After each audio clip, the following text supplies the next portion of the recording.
اگر تم اس گھر کو تباہی سے بچانا چاہتی ہو تو تمہیں اس کے سوا کچھ نہیں بتانا چاہیے کہ میں زخمی تھا، میری ہمت جواب دے چکی تھی، اتفاق سے تم ادھر آ گئی تھی۔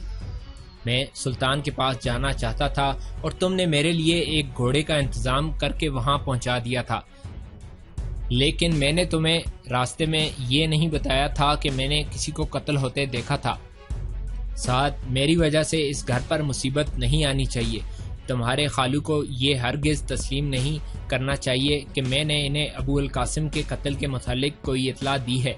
اگر انہوں نے ذرا سی بھی غلطی کی تو حکومت کی نظر میں ان کی وفاداری مشکوک ہو جائے گی اور پھر انہیں ایک دن کے لیے بھی یہاں ٹھہرنے کی اجازت نہیں دی جائے گی۔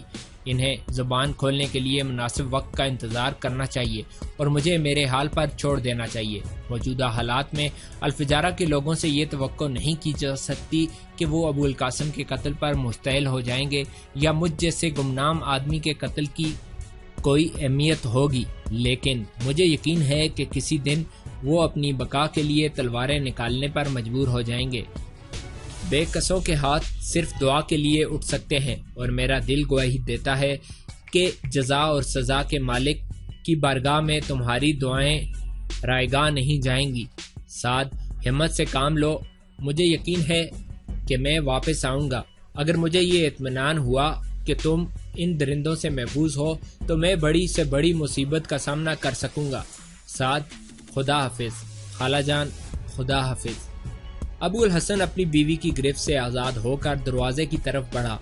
خدا حافظ، سعد نے ڈوبتی ہوئی آواز میں کہا۔ ابو الحسن اچانک رک گیا، لیکن اسے مڑ کر دیکھنے کا حوصلہ نہ ہوا۔ سعد کی حالانکہ قوت گویائی سلب ہو چکی تھی۔ اس نے لڑکھڑاتے ہوئے دروازے کی طرف چند قدم اٹھائے، لیکن ابو الحسن جا چکا تھا۔ ابو الحسن قلعے کے اسی کمرے میں کھڑا تھا جہاں سلطان ابو عبداللہ اور اس کی ملکہ کے ساتھ اس کی پہلی ملاقات ہوئی تھی۔ اس کے سامنے حارث اور فرڈینینڈ کی فوج کا افسر جس کا نام ڈان لوئی تھا کرسیوں پر بیٹھے ہوئے تھے، اور اس کے دائیں بائیں ابو عامر اور قلعے کے 4 اور نوکروں کے علاوہ 8 مسلح نصرانی کھڑے تھے۔ ڈان لوئی ایک قوی ہیکل 40 سالہ آدمی تھا۔ وہ کچھ دیر دبی زبان میں حارث سے باتیں کرتا رہا، پھر وہ ابو الحسن کی طرف متوجہ ہوا۔ تمہارا نام ابو الحسن ہے؟ وہ اپنی زبان کے بجائے عربی بول رہا تھا۔ ہاں، ابو الحسن نے جواب دیا۔ تمہیں معلوم ہے کہ تمہیں یہاں کس لیے بلایا گیا ہے؟ حارث نے مجھے بتایا تھا کہ آپ کے چند آدمی لاپتہ ہو چکے ہیں اور آپ مجھ سے یہ پوچھنا چاہتے ہیں کہ میں ان کے متعلق کیا جانتا ہوں۔ ڈان لوئی نے کچھ سوچ کر کہا، مجھے حارث نے بتایا ہے کہ آج تمہاری شادی ہوئی ہے اور میں کوئی سوال کرنے سے پہلے تمہیں خبردار کرنا ضروری سمجھتا ہوں کہ میرے سامنے غلط بیانی تمہارے لیے بہت نقصان دہ ثابت ہوگی۔ تم ایک نازک آدمی معلوم ہوتے ہو اور ہم انتہائی سخت جان لوگوں کو بھی سچ بولنے پر مجبور کر سکتے ہیں۔ آپ کو مجبور کرنے کی ضرورت پیش نہیں آئے گی۔ بہت اچھا، تم یہ بتا سکتے ہو کہ تم ہمارے آدمیوں کے متعلق کیا جانتے ہو؟ ابو الحسن نے جواب دیا، میں نے راستے میں چند قاتلوں کو قسلہ کے سپاہیوں کے بیس میں دیکھا تھا، لیکن میں یہ سوچ بھی نہیں سکتا کہ ان کا آپ سے کوئی تعلق ہو سکتا ہے۔ قاتلوں سے؟ ہاں، جب میں نے انہیں دیکھا تو وہ اپنے ساتھی کو زبردستی پکڑ کر گھوڑے سے اتار رہے تھے۔ گھوڑے سے گرنے کے بعد میں اسے قتل ہوتے نہیں دیکھ سکا، لیکن مجھے یقین ہے کہ میں نے قاتلوں کو تلواریں بلند کرتے دیکھا تھا اور مقتول کی چیخیں بھی سنی تھیں۔ ڈان لوئی پریشان ہو کر حارث کی طرف دیکھنے لگا تو وہ غصے کی حالت میں ابو الحسن سے مخاطب ہوا، لیکن تم نے میرے سامنے جو داستان بیان کی تھی وہ سراسر اس کے برعکس تھی۔ ابو الحسن نے جواب دیا، میں جو باتیں یہاں کہہ سکتا ہوں وہ مذہب کے سامنے نہیں کہہ سکتا۔ اس کی وجہ؟ ڈان لوئی نے ابو الحسن کے چہرے پر گہری نظر ڈالتے ہوئے پوچھا۔ اس کی وجہ یہ ہے کہ مذہب میری بیوی کا خالو ہے اور مجھے اس کے سامنے اپنی بزدلی کا اعتراف کرتے ہوئے ندامت محسوس ہوتی تھی۔ میں نے ایک آدمی کو اپنی آنکھوں سے قتل ہوتے دیکھا تھا، اس کی چیخیں سنی تھیں، لیکن میں نے اس کی مدد کرنے کی بجائے اپنی جان بچانے کے لیے بھاگنے کا انتخاب کیا۔ ممکن ہے میں ایک جھاڑی کی اوٹ میں بے حس و حرکت پڑا رہتا، لیکن وہ ایک بھاگتے ہوئے گھوڑے کو پکڑنے کے لیے سیدھے میری طرف آ رہے تھے اور مجھے پیدل چلنے کی بجائے گھوڑے پر سوار ہو کر بھاگنا زیادہ آسان لگا۔ انہوں نے اپنا جرم چھپانے کے لیے مجھے بھی قتل کرنے کی کوشش کی تھی اور ساری رات میرا پیچھا کیا تھا، لیکن یہ ایک معجزہ تھا کہ میں ان کے ہاتھ نہ آ سکا۔ ڈان لوئی نے سوال کیا، تمہیں معلوم ہے کہ مقتول کون تھا؟ نہیں، لیکن مجھے یہ شبہ ہے کہ وہ ایک مسلمان کا لباس پہنے ہوئے تھا۔ تمہیں شبہ ہے؟ ہمارے درمیان کافی فاصلہ تھا اور میں بلندی سے اس کا چہرہ اچھی طرح نہیں دیکھ سکتا تھا۔ تم نے یہاں پہنچ کر کسی اور سے بھی اس واقعے کا ذکر نہیں کیا۔ یہاں پہنچ کر مجھے اپنی بزدلی کا ڈنڈورا پیٹنے کی کیا ضرورت تھی؟ حارث نے سوال کیا۔ تم مصعب کی بانجی کے ساتھ یہاں آئے تھے؟ ہاں، میرا گھوڑا گر کر ہلاک ہو گیا تھا اور میں ایک خطرناک چٹان سے لڑک کر زخمی ہو گیا تھا۔ میں بڑی مشکل سے چل رہا تھا، پھر راستے میں ایک رحمدل لڑکی کو میری حالت پر ترس آیا اور اس نے یہ سن کر مجھے سلطان کے پاس پہنچا دیا کہ چند نامعلوم دشمن میرا پیچھا کر رہے ہیں، لیکن اس وقت مجھے یہ معلوم نہ تھا کہ یہ رحمدل لڑکی مصعب اور وزیر اعظم ابو القاسم کے گھرانے سے کوئی تعلق رکھتی ہے۔ تم نے اسے بھی یہ نہیں بتایا کہ تم نے راستے میں کسی کو قتل ہوتے دیکھا تھا؟ نہیں۔ کیوں؟ اس لیے کہ میں نے اس کی آنکھوں میں مروت دیکھی تھی۔ اس نے محض یہ سن کر مجھے اپنی اعانت کا مستحق سمجھا تھا کہ میں تنہا 8-10 آدمیوں کا مقابلہ کر چکا ہوں، اس لیے مجھے یہ اعتراف کرنا گوارا نہ تھا کہ ایک انسان کو قتل ہوتا دیکھنے کے بعد مجھے صرف اپنی جان بچانے کی فکر تھی۔ آپ یہ سمجھ سکتے ہیں کہ کوئی آدمی ایک ایسی خاتون کی نگاہوں سے گرنا پسند نہیں کرتا جسے پہلی نظر دیکھتے ہی اس نے یہ سمجھ لیا ہو کہ میں اس دنیا میں تنہا نہیں ہوں۔ ڈان لوئی نے سوال کیا، تم نے ابو عبداللہ کے سامنے بھی یہ واقعات بیان نہیں کیے؟ نہیں، انہیں میں نے صرف یہ بتایا تھا کہ میں راستے میں گھوڑے سے گر کر زخمی ہو گیا تھا۔ مجھے یہ خدشہ تھا کہ وہ فوج کے سپاہیوں کا مقابلہ کرنے والے کو اپنے پاس پناہ نہیں دیں گے۔ ڈان لوئی نے کچھ سوچ کر سوال کیا، اب تمہیں معلوم ہے کہ جو شخص قتل کیا گیا ہے وہ کون تھا؟ ابو الحسن نے جواب دیا، یہاں پہنچ کر میری معلومات میں صرف اتنا اضافہ ہوا تھا کہ ابو القاسم میری آمد سے ایک دن قبل غرناطہ روانہ ہوا تھا اور ذاتی نوکروں کے علاوہ قتلہ کے چند سپاہی بھی اس کے ساتھ سفر کر رہے تھے اور شاید ان کا راستہ بھی وہی تھا جس پر میں اس طرف آ رہا تھا۔ اگر وہ آدمی جسے میں نے قتل ہوتے دیکھا تھا وزیر ابو القاسم کے ساتھیوں میں سے کوئی تھا اور قاتل بھی اس کے اپنے آدمی تھے تو آپ کو یہ مہمہ حل کرنے کے لیے ان کے پاس جانا چاہیے تھا۔ ڈان لوئی اور اس کے ساتھی کچھ دیر اپنی زبان میں سرگوشیاں کرتے رہے۔ بالآخر وہ ابو الحسن سے مخاطب ہوا، لیکن تم یہ تسلیم کرتے ہو کہ جب قاتلوں نے تمہارا پیچھا کیا تو تمہارے دل میں یہ خیال ضرور آیا تھا کہ وہ تمہیں اپنے جرم کا چشمدید گواہ سمجھ کر قتل کرنا چاہتے ہیں؟ ابو الحسن نے جواب دیا، جب وہ زندگی اور موت سے بے پرواہ ہو کر انتہائی خطرناک راستے پر میرا پیچھا کر رہے تھے تو میں اس کے علاوہ اور کیا سوچ سکتا تھا؟ میرا جرم اس کے سوا اور کیا تھا کہ میں نے ایک آدمی کو قتل ہوتے دیکھا تھا اور پھر اپنی جان کے خوف سے ایک گھوڑا پکڑا اور اس پر سوار ہو گیا تھا، اور اس کے بعد تم میں اچانک یہ جرت پیدا ہو گئی تھی کہ تمہیں مسلح سپاہیوں پر حملہ کرتے ہوئے بھی کوئی خوف محسوس نہ ہوا۔ مجھے اس بات کا یقین ہو چکا تھا کہ وہ مجھے قتل کیے بغیر میرا پیچھا نہیں چھوڑیں گے۔ اگر آس پاس حکومت کی کوئی عدالت ہوتی تو میں وہاں پہنچ کر دہائی دیتا کہ یہ لوگ ایک بے گناہ کو قتل کرنا چاہتے ہیں، لیکن وہاں حالات ایسے تھے کہ میں اپنے ترکش کے تیروں اور چٹانوں پر بکھرے ہوئے پتھروں کے صحیح استعمال سے ہی اس بات کا عملی ثبوت دے سکتا تھا کہ میں زندہ رہنے کا حق رکھتا ہوں۔ تمہیں معلوم ہے کہ تمہارے تیروں اور پتھروں سے ہمارے 3 سوار گھوڑوں سمیت ہلاک اور 4 زخمی ہو چکے ہیں۔ ہم تمہیں اس جرم کی سزا بھی دے سکتے ہیں کہ تم نے ہمارے سپاہیوں کا مقابلہ کیا ہے۔ ابو الحسن نے جواب دیا، میرا قصور صرف یہ تھا کہ میں نے اپنی جان بچانے کی کوشش کی تھی اور آپ کے سپاہیوں کا جرم یہ تھا کہ وہ مجھے قتل کرنا چاہتے تھے۔ معاہدے کے مطابق مسلمان آپ کی رعایا ہیں اور ان کی جان، مال اور عزت کی حفاظت کرنا آپ کا فرض ہے۔ اب اگر آپ کو اس بات پر اعتراض ہے کہ میں تنہا ہونے کے باوجود بچ کر نکل آیا ہوں اور وہ زیادہ ہونے کے باوجود نقصان اٹھا چکے ہیں تو آپ کو صلح کے معاہدے میں ترمیم کرنی پڑے گی۔ ڈان لوئی نے جھنجلا کر کہا، اس کو لے جاؤ اور کسی کوٹھڑی میں بند کر دو اور پہرے داروں سے کہہ دو کہ اگر یہ بھاگ گیا تو ان سب کے سر قلم کر دیے جائیں گے۔ سپاہی ننگی تلواروں کے پیرے میں ابو الحسن کو لے کر چل دیے۔ دروازے کے قریب اس نے مڑ کر حارث اور ابو عامر کی طرف دیکھا۔ حارث کا چہرہ کسی تاثر سے خالی تھا، لیکن ابو عامر کا سر جھکا ہوا تھا۔ ڈان لوئی نے حارث اور اپنے دو ساتھیوں کے سوا جو اپنے لباس سے فوج کے عہدیدار معلوم ہوتے تھے باقی سب کو کمرے سے نکال دیا اور پھر تھوڑی دیر سوچنے کے بعد حارث سے مخاطب ہوا، اس لڑکے کے متعلق کوئی فیصلہ کرنے سے پہلے ہمارے لیے یہ جاننا ضروری ہے کہ اگر اسے کوئی سزا دی گئی تو الفجارہ میں اس کا رد عمل کیا ہوگا۔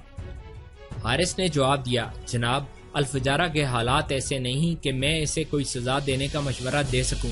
مجھے ڈر ہے کہ اگر اسے قیدی بنا کر یہاں رکھا گیا تو بھی میرے لیے اس قلعے کی حفاظت مشکل ہو جائے گی، اور میں آپ کو یہ مشورہ بھی نہیں دے سکتا کہ اسے آزاد چھوڑ دیا جائے۔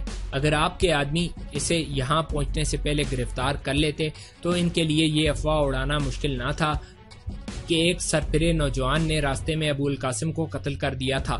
پھر اگر اسے قلعے کے دروازے کے سامنے پھانسی دی جاتی تو بھی اس کے حق میں کسی کی آواز بلند نہ ہوتی، بلکہ الفجارہ کے عوام آپ کے شکر گزار ہوتے۔ لیکن اب ہم یہ موقع کھو چکے ہیں، اور اگر اس پر ابو القاسم کے قتل کا الزام عائد کیا جائے تو وہ گواہی دینے والوں کو اس سوال کا جواب بھی دینا پڑے گا کہ وہ اتنے دن خاموش کیوں رہے، اور ایک لڑکا اتنے آزمودہ کار سپاہیوں کی موجودگی میں ابو القاسم کو قتل کرنے کے بعد بچ کر کیسے نکل گیا۔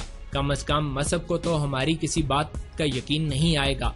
ڈان لوئی کے ایک ساتھی نے غصے سے ہونٹ کاٹتے ہوئے کہا، اس وقت ہمارے سامنے یہ مسئلہ نہیں ہے کہ اسے ابو القاسم کا قاتل ثابت کیا جائے، بلکہ ہم اپنے 3 بہترین سپاہیوں کے قاتل کو سزا دینا چاہتے ہیں، اور وہ اپنا جرم تسلیم کر چکا ہے۔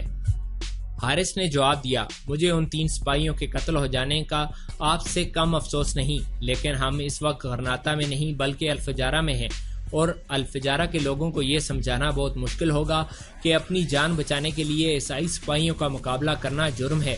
اسے مصعب کے گھر سے یہاں لانے کے لیے میں نے بہانہ کیا تھا کہ فوج کے چند آدمی لاپتہ ہو چکے ہیں جنہیں ڈان لوئی تلاش کر رہے ہیں، اور اب اگر ہم اپنا یہ موقف تبدیل کریں تو مصعب کے دل میں کئی شکوک پیدا ہوں گے۔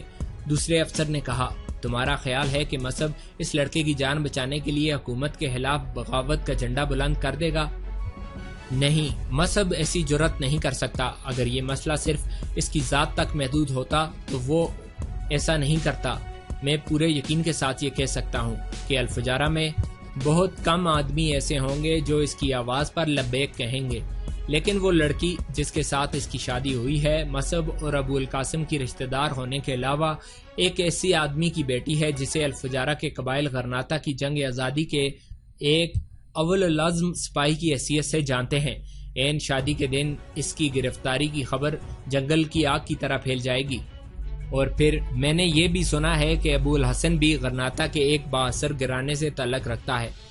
ڈان لوئی نے کہا، تم درست کہتے ہو، موجودہ حالات میں ہم یہاں کسی بے چینی کا خطرہ مول نہیں لے سکتے، لیکن تمہارے دل میں یہ خیال کیسے پیدا ہوا کہ ہم یہاں کسی کھلی عدالت میں اس پر مقدمہ چلانے کے ارادے سے آئے ہیں؟ اور آج ہمارے سامنے اس نے جو بیان دیا ہے وہ اس کا پہلا اور آخری بیان نہیں تھا۔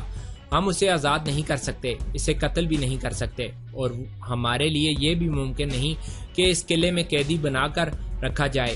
اب ایک ہی صورتحال باقی رہ گئی ہے کہ اسے کسی تاخیر کے بغیر یہاں سے کہیں دور پہنچا دیا جائے۔ اس لیے ہم رات کے وقت قیدی کے ساتھ یہاں سے نکل جائیں گے۔ حارث نے بدحواس ہو کر کہا، لیکن میں مصعب کو کیا جواب دوں گا؟ ڈان لوئی بولا، مصعب کو ٹالنے کے لیے واقعی کسی معقول بہانے کی ضرورت ہے، اور اس وقت میرا دماغ کام نہیں کرتا۔ اسے مطمئن کرنا تمہاری ذمہ داری ہے۔ حارث نے جواب دیا، ہمارا مقصد مصعب کو مطمئن کرنا نہیں، اس کی زبان بند رکھنا ہے۔ وہ ان لوگوں میں ہمیشہ سے ہے جو کسی خطرے سے دور رہنا پسند کرتے ہیں۔ میرا خیال ہے کہ اگر وہ اپنی آنکھوں کے سامنے ابو القاسم کو قتل ہوتے دیکھتا تو بھی اس کی جاگیر چھن جانے کے خوف سے اپنی زبان بند رکھتا۔ کم از کم اس وقت تک اس کی طرف سے کوئی رد عمل ظاہر نہ ہوتا جب تک اسے اپنے مقاصد میں کامیابی کی پوری امید نہ ہو جاتی۔ تمہارا خیال ہے کہ ابھی تک وہ ابو القاسم کے انجام سے بے خبر ہے اور اس لڑکے نے اسے کچھ نہیں بتایا ہوگا؟ جناب، مجھے یقین ہے اور میرے یقین کی متعدد وجوہات ہیں۔ پہلی یہ کہ اس کے قتل کا واحد عینی شاہد یہ لڑکا ہے، اور مجھے اس کی گفتگو سے یہ اطمینان ہو گیا ہے کہ ابھی تک اس نے یہ بات کسی پر ظاہر نہیں کی۔ وہ اس اطمینان کے ساتھ بے دھڑک آپ کے سامنے پیش ہو گیا تھا کہ آپ کے سامنے سچ بولنے میں ہی اس کی بھلائی ہے۔ ورنہ اگر اس کے دل میں کوئی شک شبہ ہوتا یا اگر وہ یہ محسوس کرتا کہ آپ کی آمد براہ راست ابو القاسم کے قتل سے تعلق رکھتی ہے تو ہم اسے اتنی آسانی سے گرفتار نہ کر سکتے۔ پھر اگر مصعب یا ان کے گھر کا کوئی اور فرد اس کا رازدار ہوتا تو وہ اسے بچانے کی ہر ممکن کوشش کرتے۔ کم از کم ابو الحسن کی بیوی یہ دہائی ضرور دیتی کہ ابو القاسم کے قاتل اب میرے شوہر کو پکڑ کر لے جا رہے ہیں۔ میرے اس یقین کی دوسری وجہ یہ ہے کہ کبھی بھی لوگ اپنے خاندان کے کسی سرکردہ آدمی کی موت کی اطلاع ملنے کے فوراً بعد گھروں میں شادیوں کا اہتمام نہیں کرتے۔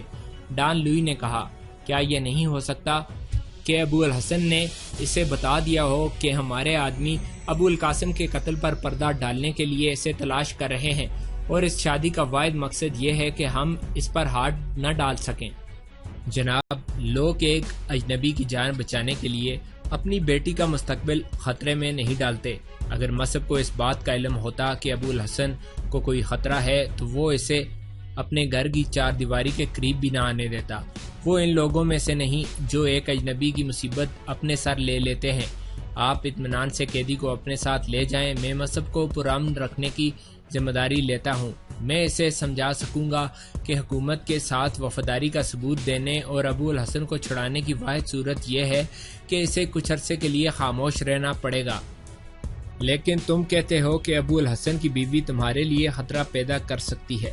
اگر اسے یہاں قید رکھا جاتا یا الفجارہ کے لوگوں کے سامنے کوئی سزا دی جاتی تو میرے لیے واقعی خطرہ پیدا ہو سکتا تھا، لیکن جب وہ یہ سنیں گے کہ ابو الحسن یہاں نہیں اور وہ پرامن رہ کر ہی اسے آپ کے قبضے سے چھڑا سکتے ہیں تو وہ اف تک نہیں کریں گے۔ لیکن یہ ضروری ہے کہ اگر واقعی مصعب اس کی تلاش میں غرناطہ پہنچ جائے تو اسے آپ کی کسی بات سے یہ شبہ نہیں ہونا چاہیے کہ ابو الحسن کا قصہ ختم ہو چکا ہے۔ ڈان لوئی نے جھنجھلا کر کہا، لیکن تمہیں یہ کیسے خیال آیا کہ میں اسے قتل کرنا چاہتا ہوں؟ یا میرا ذہن اس قدر معوف ہو چکا ہے کہ میں ایک کمزور آدمی کو مطمئن نہیں کر سکوں گا؟ حارث نے مروب ہو کر کہا، جناب، مجھے معلوم نہیں کہ آپ نے قیدی کے متعلق کیا فیصلہ کیا ہے۔ میرا یہی خیال تھا کہ آپ شاید ایک ہوشیار اور نڈر دشمن کا زندہ رہنا پسند نہ کریں۔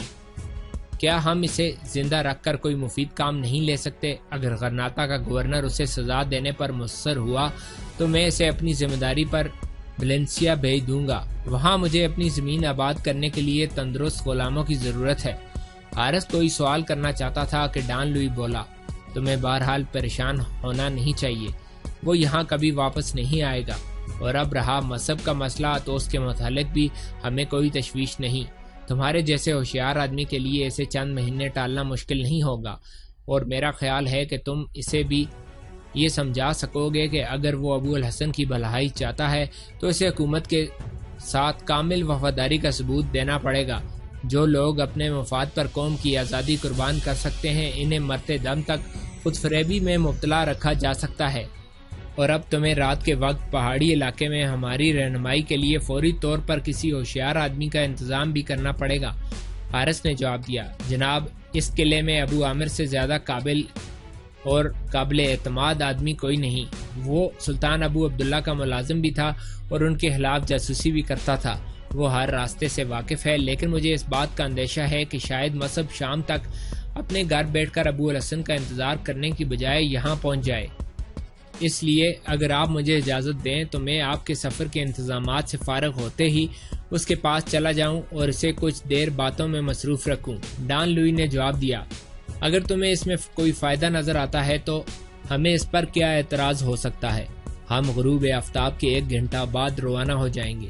جناب، اس میں فائدہ یہ ہوگا کہ آپ مصعب کے ساتھ ایک غیر ضروری ملاقات سے بچ جائیں گے، اور اس کے علاوہ اسے مجھ پر شک نہیں ہوگا کہ ابو الحسن کو اپنے ساتھ لے جانے کے لیے آپ کے فیصلے میں میرا بھی کوئی عمل دخل ہے۔ میری انتہائی کوشش یہی ہوگی کہ مصعب صبح تک یہاں نہ آئے، لیکن اگر میں اسے ٹال نہ سکا اور وہ بضد ہو کر میرے ساتھ ہی آ گیا تو اسے بیوقوف بنانے کے لیے پہرے داروں کا یہ کہہ دینا کافی ہوگا کہ آپ نے اچانک کوچ کرنے کا فیصلہ کیا تھا اور ابو الحسن کو اپنے ساتھ لے گئے ہیں۔ تم بہت دور کی سوچتے ہو، لیکن اب وقت ضائع نہ کرو۔ مجھے ڈر ہے کہ کہیں مصعب ہماری روانگی سے پہلے یہاں نہ پہنچ جائے۔ 10 منٹ بعد حارث گھوڑے پر سوار ہو کر مصعب کی قیامگاہ کا رخ کر رہا تھا۔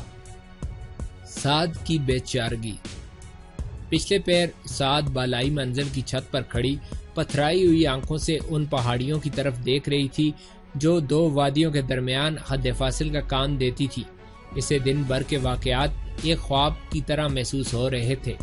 اس کا دل ایک ناقابل برداشت بوجھ سے پسا جا رہا تھا، تاہم مصعب اور اس کی بیوی کی توقع کے خلاف اس نے انتہائی صبر اور حوصلے سے کام لیا تھا۔ مصعب اس کی دلجوئی کے لیے دن میں کئی بار حارث کے پاس جانے کا ارادہ ظاہر کر چکا تھا، لیکن وہ ہر بار اسے یہ کہہ کر روک دیتی تھی، نہیں خالو جان، ابو الحسن نے آپ کو تاکید کی تھی کہ آپ اس کا پیچھا نہ کریں۔ اب تو اسے صرف آپ کی دعاؤں کی ضرورت ہے۔ اگر اس کی گرفتاری کا تعلق ابو القاسم کے قتل سے ہے تو وہاں جا کر آپ کو مزید پریشانیوں کے سوا کچھ نہیں حاصل ہوگا۔ اور پھر جب شام کے سائے مشرق کی طرف پھیلنے لگے تو اچانک مصعب اور اس کی بیوی چھت پر نمودار ہوئے۔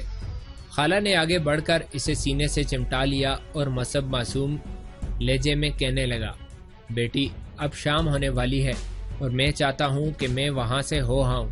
کم از کم ہمیں یہ تو معلوم ہونا چاہیے کہ وہ ابو الحسن کے ساتھ کیا سلوک کرنا چاہتے ہیں۔ نہیں، سعد نے مضطرب ہو کر کہا، وہاں جا کر آپ اس کی کوئی مدد نہیں کر سکتے۔ دشمن کے نزدیک ابو الحسن کا یہی جرم ہے کہ اس نے ابو القاسم کو قتل ہوتے دیکھ لیا تھا، بلکہ اس سے کہیں زیادہ بڑا جرم یہ ہے کہ اس کے ہاتھوں چند نصرانی زخمی اور ہلاک ہو چکے ہیں، اور یہ مسئلہ ایسا نہیں کہ آپ ان کے پاس جا کر ابو الحسن کی صفائی پیش کر سکیں۔ اس نے تاکید کی تھی کہ آپ اس کا پیچھا نہ کریں، آپ کو کوئی قدم اٹھانے سے پہلے مناسب حالات کا انتظار کرنا چاہیے، اور اگر واقعی اس پر کوئی مصیبت آ چکی ہے تو اس وقت آپ اس کی کوئی مدد نہیں کر سکتے۔ مصعب بے بسی کی حالت میں سعد کی طرف دیکھ رہا تھا۔ اچانک اس کی بیوی نے پہاڑوں کی طرف اشارہ کرتے ہوئے کہا، وہ آ رہا ہے۔ سعد نے پہاڑی کی طرف نظر دوڑائی۔ ایک سوار کی پہلی جھلک دیکھتے ہی اس کی نگاہوں کے سامنے آنسوؤں کے پردے حائل ہو گئے۔ وہ اپنی خالہ سے لپٹ گئی اور سسکیاں لینے لگی۔ مصعب کچھ دیر دم بخود ہو کر سوار کی طرف دیکھتا رہا۔ وہ ڈوبتی آواز میں کہہ رہا تھا، خدا کرے یہ وہی ہو، لیکن مجھے تو یہ حارث معلوم ہوتا ہے، میں نیچے جاتا ہوں۔ سعد تڑپ کر ایک طرف ہٹی اور اپنے آنسو پہنچ کر سوار کی طرف دیکھنے لگی۔ پھر اچانک اس کی نگاہوں کے سامنے تاریکی چھا گئی اور وہ دل پر ہاتھ رکھ کر فرش پر بیٹھ گئی۔ چند لمحات کے لیے اسے ایسا محسوس ہوتا رہا کہ اس کا دم گھٹ رہا ہے اور مصعب اور اس کی بیوی کہیں دور سے اسے آوازیں دے رہے ہیں۔ اس کے بعد وہ بے ہوش ہو چکی تھی۔ جب اسے ہوش آیا تو وہ اپنے بستر پر لیٹی ہوئی تھی۔ کمرے کے اندر چراغ جل رہا تھا۔ عمر رسیدہ طبیب، سعیدہ اور مصعب اس کے سامنے کرسیوں پر بیٹھے ہوئے تھے اور ایک خادمہ دروازے کے سامنے کھڑی تھی۔ سعد چند ثانیے نیم خوابی کی حالت میں ان کی طرف دیکھتی رہی، پھر اچانک اس کا سارا وجود تڑپ اٹھا اور اس نے کرب کی حالت میں آنکھیں بند کر لی۔ طبیب اس کا ہاتھ پکڑ کر چند ثانیے نبض ٹٹولتا رہا، پھر اس نے اپنے تھیلے سے ایک شیشی نکال کر تپائی پر رکھ دی اور مصعب کی طرف دیکھنے لگا۔ فکر کی کوئی بات نہیں، ان کی حالت بہتر ہو رہی ہے، انشاءاللہ یہ دوا پینے کے بعد ٹھیک ہو جائیں گی۔ سعد کے بنچے ہوئے ہونٹ لرزنے لگے اور چند دبی دبی سسکیوں کے بعد آنکھیں کھول دیں۔ سعیدہ نے جھک کر اس کے سر پر ہاتھ پھیرتے ہوئے کہا، بیٹی تمہاری طبیعت کیسی ہے؟ وہ کچھ دیر بے بسی کی حالت میں اپنے تیمارداروں کی طرف دیکھتی رہی اور پھر اچانک اٹھ کر بیٹھ گئی۔ طبیب نے تپائی سے شیشی اٹھا کر کچھ دوا ایک پیالی میں ڈالی اور مصعب سے مخاطب ہو کر کہا، اس وقت باتیں کرنا ٹھیک نہیں، لیجئے، اس دوا سے ان کی بے چینی بھی دور ہو جائے گی۔ مصعب نے پیالی لے کر سعد کی طرف بڑھاتے ہوئے کہا، لو بیٹی۔ سعد نے لرزتی ہوئی آواز میں پوچھا، حارث یہاں آیا تھا؟ ہاں بیٹی وہ آیا تھا، وہ ہمیں تسلی دینا چاہتا تھا۔ یہ دوا پی لو بیٹی، پھر جب تمہاری طبیعت ٹھیک ہو جائے گی تو ہم اطمینان سے باتیں کریں گے۔ سعد کی آنکھیں اچانک آنسوؤں سے لبریز ہو گئیں اور اس نے اپنا چہرہ دونوں ہاتھوں میں چھپا لیا۔ سعیدہ نے کہا، بیٹی ہمت سے کام لو۔ خالہ جان، اس نے بڑی مشکل سے اپنی سسکیاں ضبط کرتے ہوئے کہا، مجھے خواب آور دعا کی ضرورت نہیں، اب مجھے غش نہیں آئے گا۔ اگر حارث کوئی خبر لے کر آیا تھا تو آپ مجھے بتا سکتی ہیں، اگر وہ واپس نہیں چلا گیا تو خدا کے لیے اسے یہیں بلا لیجئے۔ بیٹی وہ جا چکا ہے اور اب ایک پیر رات گزر چکی ہے۔ سعد نے مصعب کے ہاتھ سے پیالی پکڑ کر ہونٹوں سے لگا لی اور دعا پی کر طبیب سے مخاطب ہوئی، آپ مجھے بتا سکتے ہیں کہ میں کتنی دیر سوئی رہ سکتی ہوں اس دعا سے؟ بیٹی تمہیں آرام کی ضرورت ہے، آرام، اس نے اپنے ذہنی کرب کو ایک مغموم مسکراہٹ میں چھپاتے ہوئے کہا۔ کاش آپ مجھے کوئی ایسی دعا دے سکتے جو مجھے عمر بھر سلا سکتی۔ پھر وہ تکیے پر سر رکھ کر مصعب اور اس کی بیوی کی طرف دیکھنے لگی۔ اس کے دل میں کئی سوال تھے، لیکن ان کے چہرے دیکھ کر اسے کچھ پوچھنے کا حوصلہ نہ ہوا۔ مصعب نے کہا، بیٹی، حارث کہتا تھا کہ ابو الحسن کو کوئی خطرہ نہیں، نصرانی اسے زیادہ عرصہ اپنے پاس نہیں ٹھہرائیں گے۔ میں بذات خود ان کے پاس چلا جاتا، لیکن مجھے تمہارے متعلق تشویش تھی۔ اب میں صبح وہاں جاؤں گا اور یہی ممکن ہے کہ صبح ہوتے ہی ابو الحسن واپس آ جائے۔ سعد نے کہا، خالو جان، مجھے یقین ہے کہ وہ ضرور آئے گا۔ نصرانیوں کا قید خانہ اس کی آخری منزل نہیں ہو سکتا۔ کیا آپ نے حارث کو یہ بتا دیا تھا کہ آپ میری وجہ سے پریشان ہیں؟ بیٹی، اس کے لیے یہ سمجھنا مشکل نہ تھا کہ ہم کس قدر پریشان ہیں۔ میں ملاقات کے دوران 2 مرتبہ تمہیں دیکھنے آیا تھا۔ اس نے میرے اضطراب کی وجہ پوچھی تو مجھے یہ بتانا پڑا کہ تمہاری طبیعت ٹھیک نہیں ہے۔ اسے اس بات کا بہت ملال تھا کہ تمہیں شادی کے دن اپنے شوہر سے جدا ہونا پڑا، اور وہ بار بار تسلی دیتا تھا کہ ابو الحسن کا بال بیکا نہیں ہوگا۔ ڈان لوئی صرف اس کا امتحان لینا چاہتا ہے۔ مجھے یقین ہے کہ حارث اس کی مدد کرے گا۔ طبیب نے کہا، دیکھیے، انہیں آرام کرنے دیجیے، اس وقت باتیں کرنا ٹھیک نہیں۔ مصعب نے اٹھ کر کہا، چلیے میں آپ کو مہمان خانے تک پہنچا آؤں، باقی رات آپ گھر جانے کی بجائے یہیں رہیں تو بہتر ہوگا۔ طبیب اٹھ کر مصعب کے ساتھ چل پڑا۔ سعد کچھ دیر سیدہ کی طرف دیکھتی رہی اور پھر اس نے آنکھیں بند کر لی۔ طبیب نے رک کر سعد سے کہا، بیٹی، میرا خیال ہے کہ تمہیں سونے سے پہلے کچھ کھا لینا چاہیے۔ نہیں، سعد نے جواب دیا، مجھے بھوک نہیں۔ بیٹی، اگر کھانے کو جی نہیں چاہتا تو تھوڑا سا دودھ ہی پی لو، اس وقت مجھے کسی چیز کی ضرورت نہیں۔ طبیب مصعب کے ساتھ کمرے سے نکل گیا۔ سیدہ نے خادمہ سے کہا، اب تمہیں بھی آرام کرنا چاہیے۔ خادمہ ساتھ والے کمرے میں چلی گئی اور ساتھ کچھ دیر خاموشی سے اپنی خالہ کی طرف دیکھتی رہی۔ پھر اس نے کہا، خالہ جان، میں نے آپ کو بہت پریشان کیا ہوگا، لیکن اب آپ بھی آرام کر لیں۔ سیدہ نے کہا، بیٹی، جب تمہیں نیند آ جائے گی تو میں چلی جاؤں گی۔ میں اس بات سے بے حد پریشان تھی کہ جب تم ہوش میں آ کر ابو الحسن کے متعلق پوچھو گی تو میں تمہیں کس طرح تسلی دے سکوں گی، لیکن اللہ کا شکر ہے کہ اللہ نے تمہیں بھی اس قدر صبر اور حوصلہ دے دیا ہے۔ سعد نے جواب دیا، میں بہت کمزور ہوں خالہ جان، اگر مجھے ابو الحسن کے متعلق پوچھنے کا حوصلہ نہیں ہوا تو اس کی وجہ صرف یہ ہے کہ آپ کے چہرے پر میرے ہر سوال کا جواب لکھا ہوا ہے۔ میں اس خود فریبی میں مبتلا رہنا چاہتی تھی کہ میں نے جو کچھ دیکھا وہ ایک خواب تھا، اور اب میں یہ سوچتی ہوں کہ جب قوم کا سفینہ ڈوب جاتا ہے تو سمندر کی لہروں میں غوطے کھانے والے مسافر زیادہ دیر تنکوں کا سہارا نہیں لیتے۔ اگر حارث یہ خبر لے کر آیا تھا کہ اب ابو الحسن واپس نہیں آ سکتا تو آپ مجھے بتا سکتی ہیں۔ میں وعدہ کرتی ہوں کہ میں دہائی نہیں دوں گی۔ بیٹی، اگر حارث ہمارا دشمن ہوتا تو اسے جھوٹی تسلیاں دینے کے لیے یہاں آنے کی ضرورت نہ تھی۔ مجھے یقین ہے کہ تمہارے خالو سے اس کی کوئی غلط بیانی نہیں کی۔ انشاءاللہ ابو الحسن بہت جلد واپس آ جائے گا اور تم یہ محسوس کرو گی کہ تم نے ایک بھیانک خواب ہی دیکھا تھا۔ سعد چند ثانیے سیدہ کی طرف دیکھتی رہی، پھر اس نے تھکی ہوئی آواز میں کہا، خالہ جان، بار بار حارث کا ذکر نہ کیجیے، میں اس سے کسی بھلائی کی امید نہیں رکھتی۔ اگر اسے ابو الحسن سے کوئی ہمدردی ہوتی بھی تو وہ اس کی کوئی مدد نہیں کر سکتا۔ جب مجھے معلوم ہوا تھا کہ وہ سلطان کے قافلے کے ساتھ جا رہا ہے تو مجھے اس خیال سے بھی ایک راحت محسوس ہوتی تھی کہ میرے سارے خواب اسی کے متعلق ہوا کریں گے، لیکن اب مجھے مستقبل کے سپنوں کے تصور سے خوف محسوس ہوتا ہے۔ خالہ جان، میرے لیے یہ دعا کیجیے کہ صبح کی روشنی میں جب میری آنکھ کھلے تو مجھے رات کے بھیانک سپنے یاد ہی نہ آئیں۔ اس نے کروٹ بدل کر آنکھیں بند کر لیں اور کچھ دیر آہستہ آہستہ سسکیاں لینے کے بعد سو گئی۔ اگلے روز طلوع آفتاب کے 2 گھنٹے بعد مصعب حارث سے ملاقات کے بعد واپس گھر آیا اور آتے ہی سعد کے کمرے میں داخل ہوا، مگر وہ اپنے بستر پر نہیں تھی۔ اس نے اپنی بیوی کا کمرہ دیکھا تو وہ گہری نیند سو رہی تھی۔ سیدہ، سیدہ، وہ اس کا بازو پکڑ کر جھنجھوڑنے لگا۔ آپ آگے؟ سیدہ نے چونک کر پوچھا۔ ہاں، میں آ گیا ہوں، لیکن سعد کہاں ہے؟ وہ اپنے کمرے میں نہیں ہے۔ خادمہ نے دروازہ جھانکتے ہوئے کہا، جناب وہ چھت پر چلی گئی ہیں، اب وہ بالکل ٹھیک ٹھاک ہیں، میں نے انہیں ناشتہ کھلا دیا تھا۔ سیدہ نے برہم ہو کر کہا، تم نے مجھے کیوں نہیں جگایا؟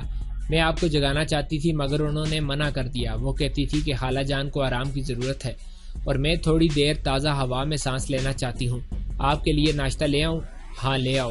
خادمہ کے جانے کے بعد سعیدہ چند ثانیے خاموشی سے مصعب کی طرف دیکھتی رہی، پھر اس نے کہا، میرا خیال تھا آپ ابو الحسن کو لے کر آئیں گے۔ مصعب نے نڈال ہو کر کرسی پر بیٹھتے ہوئے کہا، سعیدہ، کاش ابو الحسن کو واپس لانا میرے بس میں ہوتا۔ نصرانی اسے اپنے ساتھ لے گئے ہیں۔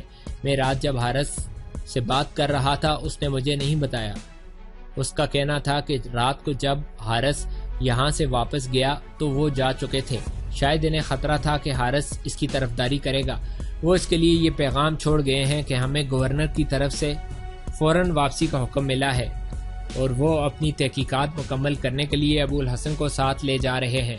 حارث ابھی بھی مجھے بار بار یہی تسلی دیتا تھا کہ انشاءاللہ ابو الحسن کا بال بھی بکا نہیں ہوگا۔ نصرانی الفجارہ میں بے چینی پھیلانے کا خطرہ مول نہیں لے سکتے، لیکن میں مطمئن نہیں ہوں۔ میں سارا راستہ یہ سوچتا آیا ہوں کہ میں سعد کو کیا جواب دوں گا۔ مجھے یہ امید نہ تھی کہ وہ اتنی جلدی سمجھ جائے گی۔ طبیب کہتا تھا کہ اگر اس نے کھانا پینا چھوڑ دیا تو اس کی صحت پر برا اثر پڑے گا۔ سعد دبے پاؤں کمرے میں داخل ہوئی اور مصعب اور اس کی بیوی کی طرف پریشانی سے دیکھنے لگی۔ خالو جان، اس نے چند ثانیے توقف کے بعد کہا، میں نے خواب سے بیدار ہوتے ہی یہ محسوس کیا تھا کہ مجھے ابو الحسن کا انتظار کرنے کے لیے زندہ رہنا چاہیے۔ اگر وہ ہمارے لیے جان دے چکا ہے تو میں اس کے خون ناحق کا انتقام لینے کے لیے زندہ رہوں گی اور اس دن کا انتظار کروں گی جب میرے کمزور ہاتھ دشمن کی شارک تک پہنچ سکیں گے۔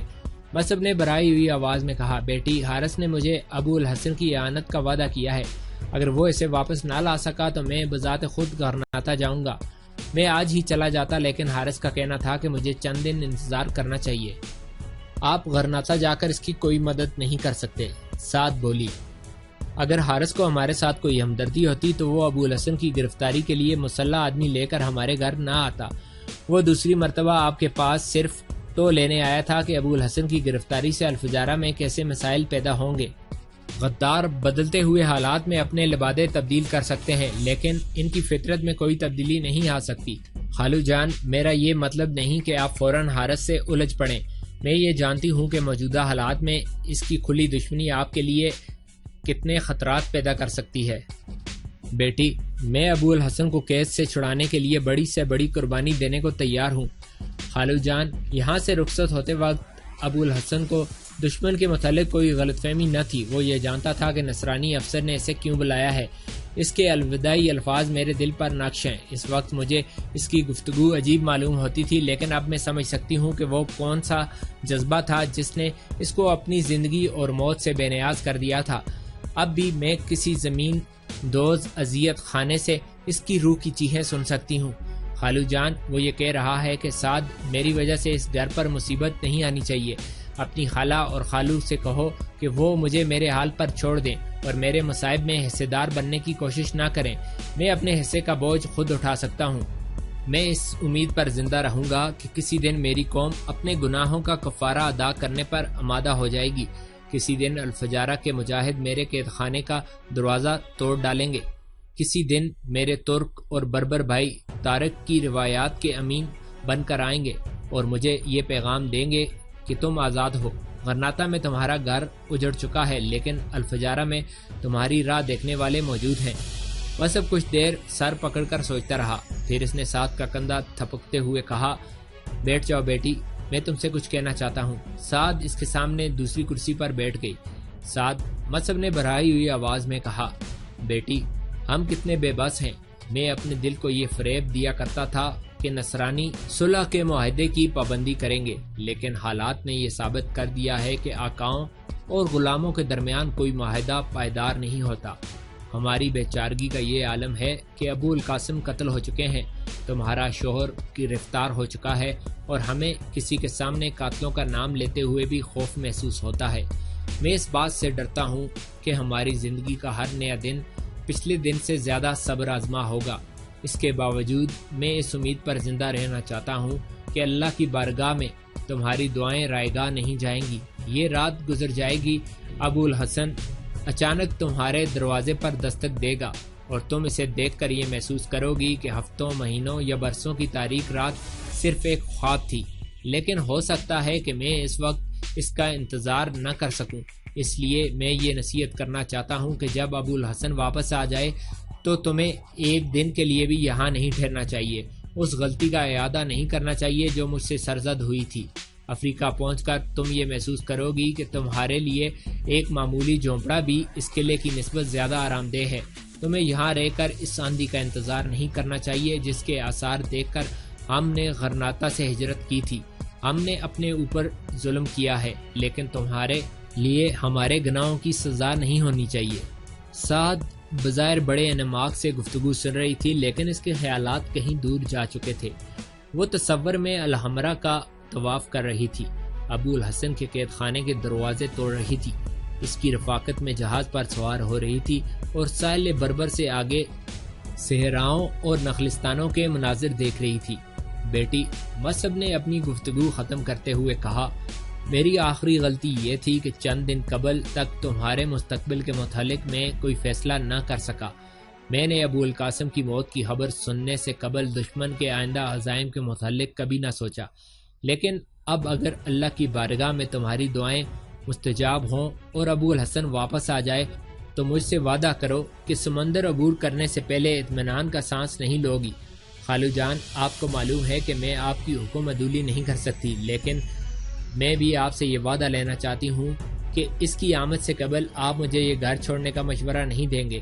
میں آخر دم تک اس کا انتظار کروں گی۔ میں ہر صبح اس کے لیے یہ دعا کروں گی کہ وہ شام سے پہلے یہاں پہنچ جائے، اور سر شام قلعے کی ڈیوڑی کے برج میں اس کے لیے چراغ جلایا کروں گی تاکہ رات کی تاریکی میں اپنی منزل دیکھ سکے۔ پھر جب میری امیدوں کے چراغ بجھ جائیں گے تو میں زندہ رہنا پسند نہیں کروں گی۔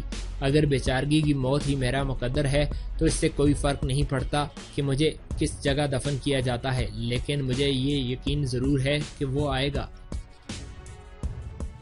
اسیر ابو الحسن حراست کے تیسرے روز رات کے وقت مسلح سواروں کے تنگ گھیرے میں غرناطہ کے دروازے کے سامنے کھڑا تھا۔ ایک سوار نے آگے بڑھ کر پہرےداروں کو آواز دی۔ انہوں نے جلدی سے دروازہ کھول دیا اور شیر کا کوتوال اور دروازے کے محافظ دستے کا افسر، جنہیں 2 گھنٹے قبل ڈان لوئی اور اس کے ساتھیوں کی آمد کی اطلاع مل چکی تھی، ڈیوڑی سے باہر نکل آئے۔ ڈان لوئی نے ہاتھ کے اشارے سے ان کے سلام کا جواب دیتے ہوئے کوتوال سے مخاطب ہو کر کہا، آپ قیدی کو قید خانے میں لے جائیں اور داروغہ کو میری طرف سے تاکید کریں کہ اسے دوسرے قیدیوں بالخصوص غرناطہ کے مسلمان قیدیوں سے بالکل علیحدہ رکھا جائے۔ ممکن ہے کہ اسے کوئی ایسی بات معلوم ہو جس کا انکشاف حکومت کے لیے پریشانی کا باعث ہو۔ گورنر سے میری ملاقات کے بعد اس کے متعلق کوئی فیصلہ ہوگا۔ ممکن ہے وہ اسے غرناطہ سے کہیں دور بھیجنے کا فیصلہ کریں۔ تاہم پہرے داروں کو اس کے متعلق بہت محتاط رہنے کی ضرورت ہے۔ اگر ابو الحسن ڈان لوئی کی یہ گفتگو نہ سنتا تو بھی اسے اپنے مستقبل کے متعلق کوئی خوش فہمی نہ ہوتی۔ گرفتار ہونے سے اب تک اس کے سامنے ایک ہی مسئلہ تھا، جنہیں بچانے کے لیے وہ ہر مصیبت برداشت کرنے کے لیے تیار ہے۔ وہ کس حد تک محفوظ ہیں؟ تھوڑی دیر بعد وہ قید خانے کی ایک تاریک کوٹھڑی میں پڑا اپنے حال اور مستقبل کے متعلق سوچ رہا تھا۔ دیر تک بے چینی کی حالت میں کروٹیں لینے کے بعد اس کے دل میں قید خانے سے فرار کا خیال آیا اور وہ اٹھ کر بیٹھ گیا۔ غرناطہ میرا گھر ہے، یہاں اب بھی ہزاروں لوگ موجود ہیں جو مجھے پناہ دے سکتے ہیں۔ اگر میں قید خانے سے نکل کر چند دن کسی جگہ چھپ کر رہ سکوں تو ممکن ہے کہ کسی دن الفجارہ پہنچنے کا موقع مل جائے، لیکن پھر اچانک ایک اور خیال آیا اور اس کے دل کی دھڑکنیں رک گئیں۔ نہیں سعد، وہ اپنے دل سے کہہ رہا تھا، الفجارہ میں تمہارے گھر کی سلامتی کے لیے میرا یہاں رہنا ضروری ہے۔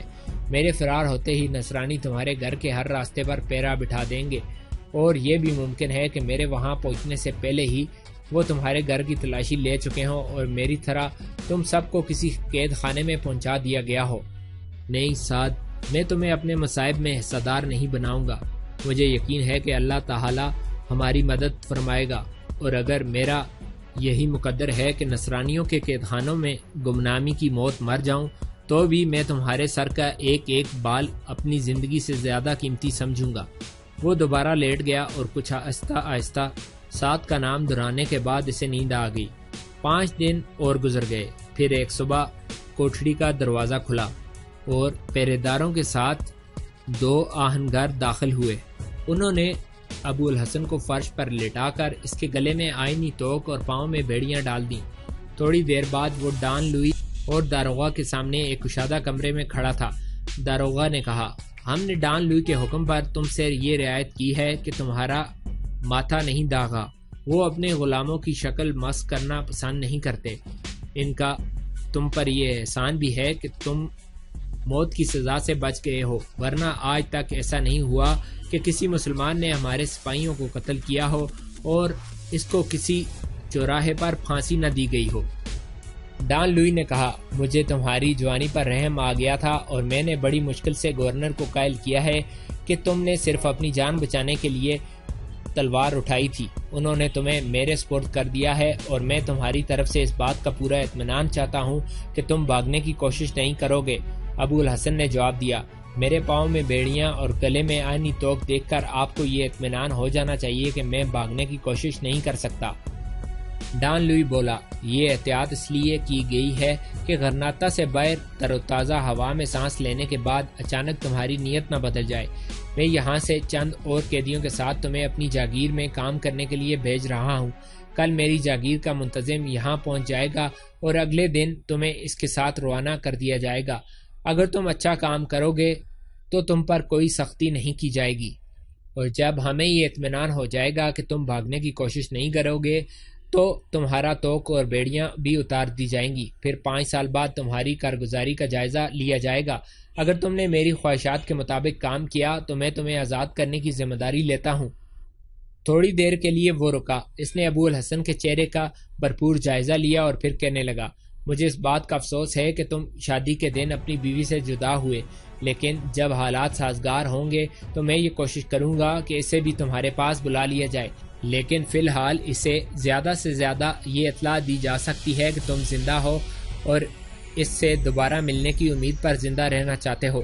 ابو الحسن نے اچانک محسوس کیا کہ اس کے سینے پر آگ کے انگارے رکھ دیے گئے ہیں، تاہم اس نے اپنا غم و غصہ ضبط کرتے ہوئے جواب دیا، میں آپ کا شکر گزار ہوں، مگر جس خاتون کے ساتھ میری شادی ہوئی تھی وہ شاید ایک غلام کی بیوی کہلانا پسند نہ کرے۔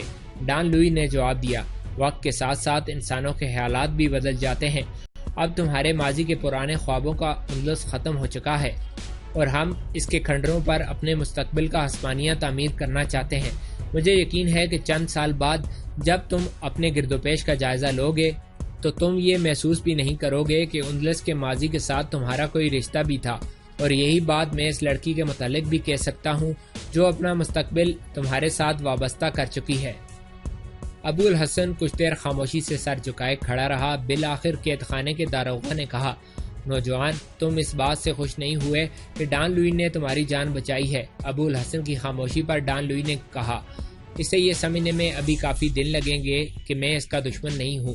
اب یہ 2 یا 3 دن آپ کے پاس رہے گا اور میں یہ چاہتا ہوں کہ آپ ذاتی طور پر اس کے آرام کا خیال رکھیں۔ ابو عامر کمرے میں داخل ہوا اور اس نے ادب سے سلام کرتے ہوئے کہا، جناب، میرے لیے کیا حکم ہے؟ میں قیدی کو یہاں پہنچاتے ہی واپس جانا چاہتا تھا، لیکن آپ سے اجازت نہیں ملی۔ ڈان لوئی نے جواب دیا، میں چاہتا ہوں کہ تمہیں بھی بلنیسا لے چلوں، اور اگر تمہیں میرا علاقہ پسند آ جائے تو تم وہیں آباد ہو جاؤ۔ مجھے گھریلو کام کاج اور غلاموں کی دیکھ بھال کے لیے ایک اچھے اور ہوشیار نوکر کی ضرورت ہے۔ لیکن جناب، ابو عامر نے مضطرب ہو کر کہا، میری بیوی بچے ہیں اور میں ان سے مل کر بھی نہیں آیا۔ میرے آقا نے اچانک یہ حکم دیا تھا کہ میں غرناطہ تک آپ کی رفاقت میں سفر کرنے پر تیار ہو جاؤں۔ حارث کو یہ اطلاع مل جائے گی کہ میں نے تمہیں روک لیا ہے۔ میں صرف یہ چاہتا ہوں کہ کچھ عرصہ تم میرے پاس رہو، اور جب تمہیں یہ اطمینان ہو جائے کہ میں کام کے آدمیوں کو تمہارے آقا کی نسبت زیادہ صلہ دیتا ہوں تو تم واپس جا کر اپنے بیوی بچوں کو لے آنا اور میری جاگیر میں آباد ہو جانا۔ ہو سکتا ہے کہ کسی دن تم میرے غلاموں کے نگہبان بن کر نئی دنیا جاؤ اور وہاں میری جاگیر آباد کرو، اور چند سال میں ایک دولتمند آدمی بن کر واپس آؤ۔ ہو سکتا ہے کہ نئے ملک کو تم اسپانیہ سے زیادہ پسند کرو۔ وہاں کسی گورنر یا جاگیردار کے کرندے کو زمین کا مالک بنتے دیر نہیں لگتی۔ ابو عامر نے کہا، جناب، میں آپ کی حکم عدولی نہیں کر سکتا۔ میں بلنیسا تک ابو الحسن کے ساتھ چلوں گا، لیکن اس بات کا فیصلہ میں اپنے گھر واپس جا کر ہی کر سکتا ہوں کہ ہمیں کہاں آباد ہونا چاہیے۔ بہت اچھا، میں 2 ماہ تک وہاں پہنچوں گا اور تمہیں معقول معاوضہ دے کر رخصت کیا جائے گا۔ میں یہ کوشش کروں گا کہ تمہیں واپسی پر کوئی جہاز مل جائے اور تم مالکا تک آرام سے سفر کرو۔ میں نے برینڈن کو یہ حکم دے دیا ہے کہ تمہیں کوئی تکلیف نہ ہو۔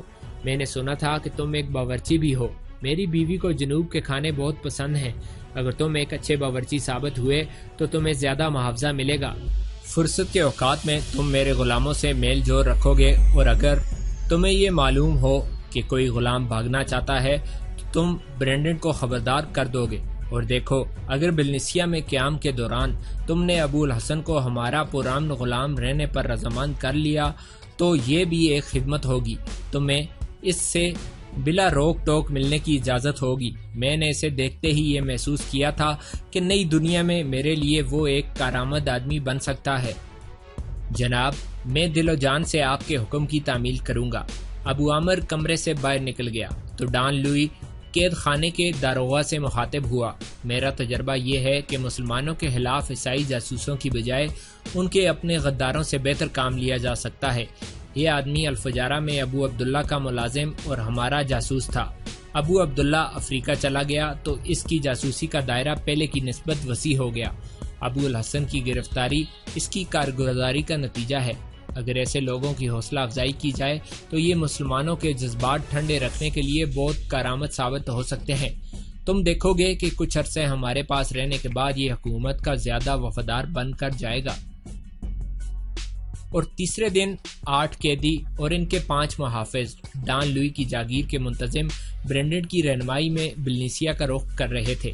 برینڈن اور ابو عامر گھوڑوں پر سوار تھے اور انہیں آپس میں بے تکلفی سے باتیں کرتا دیکھ کر نصرانی سپاہیوں کو اس بات سے سخت تکلیف محسوس ہوتی تھی کہ ایک مسلمان سے ایک معزز مہمان کا سا سلوک کیا جا رہا ہے۔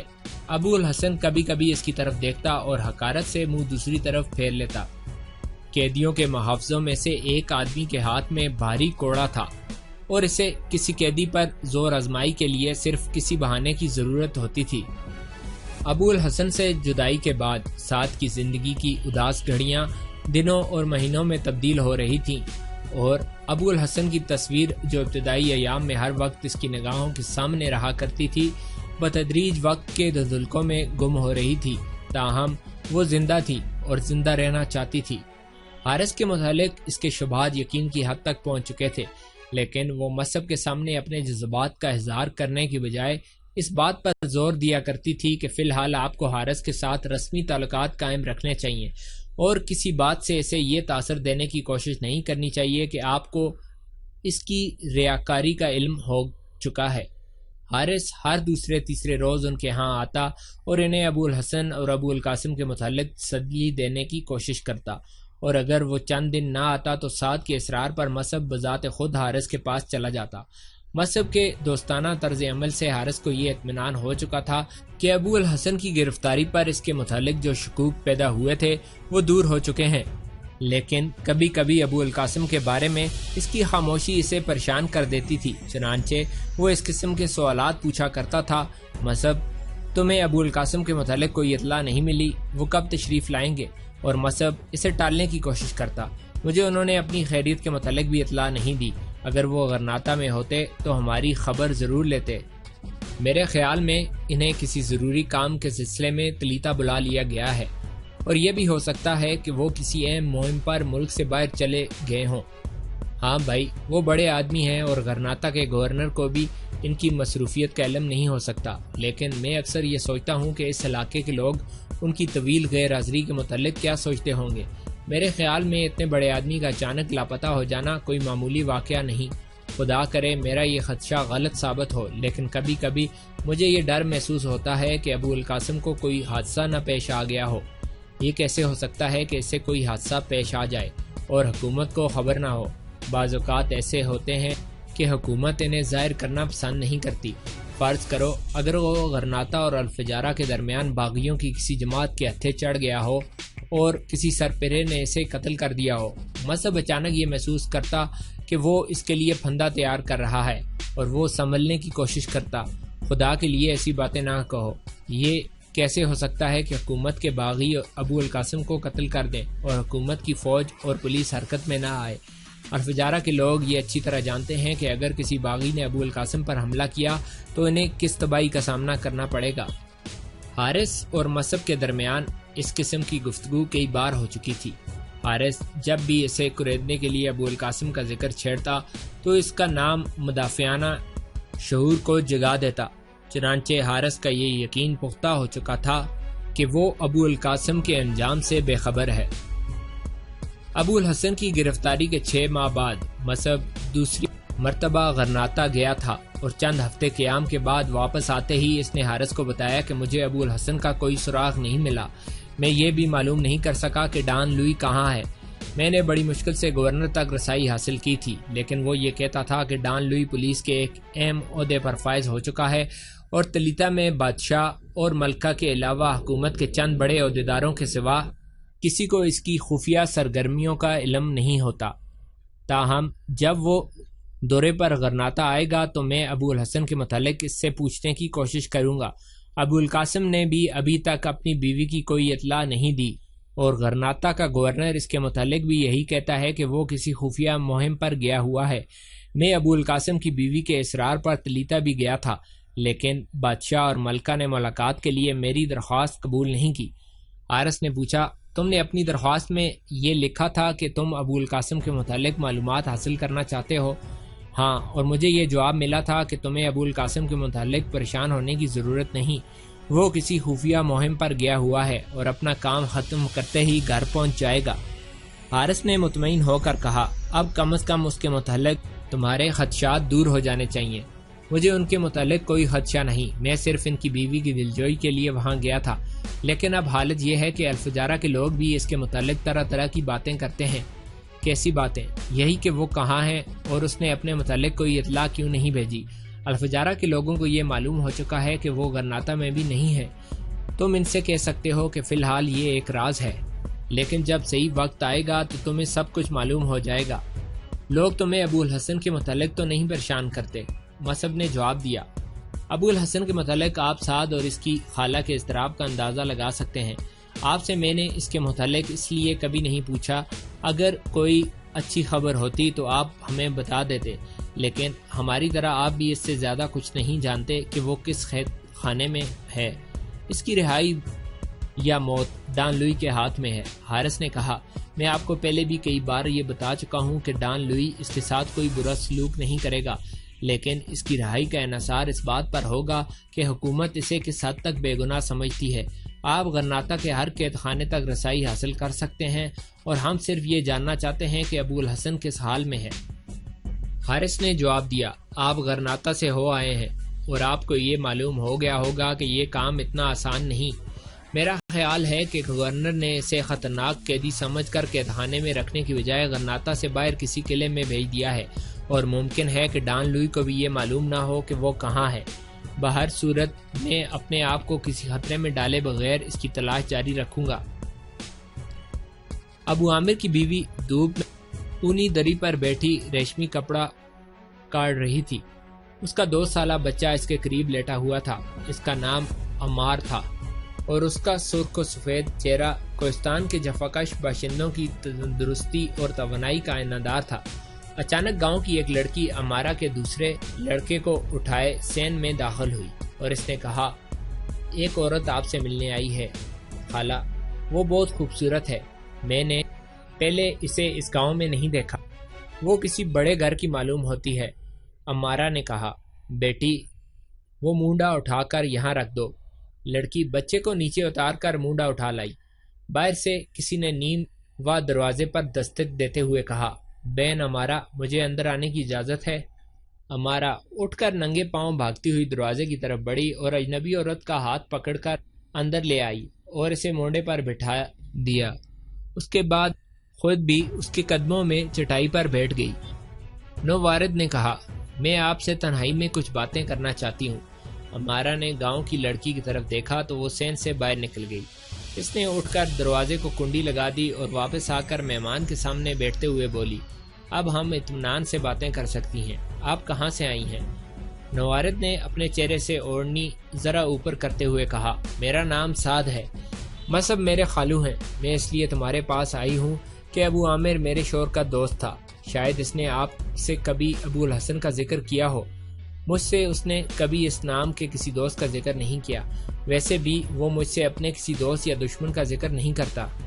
سعد نے قدرے توقف کے بعد کہا، میرا شوہر ہماری شادی کے دن غائب ہو گیا تھا۔ حارث اسے گرفتار کر کے قلعے میں لے گیا تھا اور وہاں سے اسے ایک نصرانی حاکم نے کہیں اور بھیج دیا تھا۔ میں نے ایک نوکر کو ابو عامر کا پتہ لگانے بھیجا تھا، لیکن وہ اطلاع لایا کہ وہ بھی لاپتہ ہے۔ میں اپنے نوکر کو ہر ہفتے 1 یا 2 بار ابو عامر کا پتہ لگانے بھیجا کرتی تھی۔ اب مجھے معلوم ہوا ہے کہ وہ واپس آ گیا ہے اور میں آپ کے پاس آئی ہوں کہ شاید اس نے آپ کو ابو الحسن کے متعلق کچھ بتایا ہو۔ امارہ کچھ دیر غور سے سعد کی طرف دیکھتی رہی، پھر اس نے کہا، دیکھیے، آپ کا میرے گھر آنا کوئی معمولی بات نہیں۔ میں اپنے خاوند سے پوچھوں گی، لیکن مجھے اندیشہ ہے کہ اگر کوئی راز کی بات ہوئی تو وہ مجھے نہیں بتائے گا۔ اس معاملے میں وہ بہت سخت ہے، وہ میری ہر خواہش پوری کرتا ہے، لیکن مجھے یہ بتا کر نہیں گیا کہ وہ کہاں جا رہا ہے اور کب آئے گا۔ اب وہ میرے لیے کئی تحائف لایا ہے، وہ ان بچوں کے لیے بھی ریشم کے کپڑے لے کر آیا ہے، لیکن اس بات کا اس نے مجھ سے ذکر تک نہیں کیا کہ 6-7 مہینے کس کس شہر کی خاک چھانتا رہا ہے۔ لیکن آپ کا مسئلہ ایسا ہے کہ میں اسے ہر ممکن طریقے سے مجبور کروں گی، اور یہ میرا وعدہ ہے کہ اگر اسے آپ کے شوہر کے متعلق کسی بات کا علم ہوا تو آپ کو اطلاع مل جائے گی۔ اگر تم اجازت دو تو میرا نوکر تمہارے پاس آئے گا، لیکن گاؤں کے لوگوں کو اس بات کا علم نہیں ہونا چاہیے کہ ہم ابو الحسن کے متعلق پریشان ہیں۔ امارہ نے کہا، گاؤں کے لوگوں کو اس سے کیا دلچسپی ہو سکتی ہے؟ سعد نے کہا، اگر تمہارا شوہر بھی یہ محسوس کرے کہ ابو الحسن کی جائے قیام یا قید خانے کے متعلق بتانے میں اسے کوئی نقصان پہنچ سکتا ہے تو میں بھی تم سے اصرار نہیں کروں گی۔ میں صرف یہ جاننا چاہتی ہوں کہ وہ زندہ ہے یا… اس کی آواز بیٹھ گئی تھی اور آنکھوں میں آنسو امڑ آئے۔ امارہ بھی آبدیدہ ہو گئی اور بولی، میری بہن، مجھے یقین ہے کہ میں یہ بات اس سے معلوم کر سکوں گی اور اس کے بعد انشاءاللہ خود تمہارے پاس آؤں گی۔ سعد نے پوچھا، تم نے غرناطہ سے اس کے ساتھ ہجرت کی تھی؟ نہیں، میں یہیں پیدا ہوئی تھی، یہ میرے باپ کا مکان ہے۔ ہمارے گاؤں کا ایک آدمی غرناطہ میں بادشاہ کا ملازم تھا اور میرے شوہر کے ساتھ کام کرتا تھا۔ ہمارے رشتے کے لیے اس نے میرے باپ پر زور دیا تھا۔ سعد نے باری باری امارہ کے بچوں کو اٹھا کر پیار کیا اور ان کے ہاتھ میں سونے کا ایک ایک سکہ تھماتے ہوئے کہا، بہن، اب میں جاتی ہوں، تم اپنے شوہر کو یہ شک نہ ہونے دو کہ ہم اس پر کوئی شبہ کرتے ہیں، اور تم جب چاہو ہمارے گھر آ سکتی ہو۔ تھوڑی دیر بعد سعد گاؤں سے باہر نکلی تو ابو یعقوب اس کا انتظار کر رہا تھا۔ تیسرے روز امارہ ان کے گھر آئی۔ اس نے سعد کو بتایا کہ جب ابو عامر نے ابو الحسن کو آخری بار دیکھا تھا تو وہ بالکل ٹھیک ٹھاک تھا، لیکن اب اسے معلوم نہیں کہ وہ کہاں ہے۔ اس کا خیال ہے کہ ڈان لوئی نے اسے غرناطہ سے دور کسی جگہ پہنچا دیا ہے۔ اس کے بعد دن ہفتوں، مہینوں اور برسوں میں تبدیل ہو گئے تھے۔ غرناطہ کے متعلق تشویشناک خبریں آنے لگیں۔ مصعب اور اس کی بیوی نے کئی بار ہجرت کا ارادہ کیا، لیکن سعد ہر بار یہ کہتی، آپ جائیں، میں اس کا انتظار کروں گی۔ گرد و پیش کے حالات نے سعد کو ظاہری سہاروں سے بے نیاز کر دیا تھا، لیکن جب وہ دعا کے لیے ہاتھ اٹھاتی تو اسے محسوس ہوتا کہ وہ تنہا نہیں ہے۔ اسپین میں کلیسا کے ماضی کے بارے میں جو کتاب لکھی جائے گی، اس میں انکوزیشن کا ذکر ضرور آئے گا، اور اس داستان کا پس منظر خاص طور پر وہ دور ہے جب اندلس کے مسلمان انکوزیشن کی ہولناکیوں کا سامنا کر رہے تھے۔ عام طور پر انکوزیشن کا ترجمہ احتساب کیا جاتا ہے، لیکن یہ ایک لفظ یا 2-4 الفاظ اس کے ساتھ شامل کر دیے جائیں تو بھی اس کا مفہوم بیان کرنے کے لیے کافی نہیں۔ معنی کے اعتبار سے بظاہر احتساب کی طرح انکوزیشن بھی ایک بے ضرر سا لفظ معلوم ہوتا ہے، مگر جب ہم کلیسا، بالخصوص ہسپانوی کلیسا کے ماضی پر نظر دوڑاتے ہیں تو ایسا محسوس ہوتا ہے کہ 13ویں صدی سے لے کر 18ویں صدی تک اس سے زیادہ ہیبتناک لفظ کوئی نہ تھا۔ یہ ایک وسیع محکمہ تھا جس کے اندر مخبری، جاسوسی، عدالت اور اذیت رسانی کے شعبے ایک ہی مقصد کے لیے کام کرتے تھے۔ یہ ان راہبوں کی سلطنت تھی جو لوگوں کو جبراً عیسائی بناتے تھے اور پھر ان کا مال و دولت چھیننے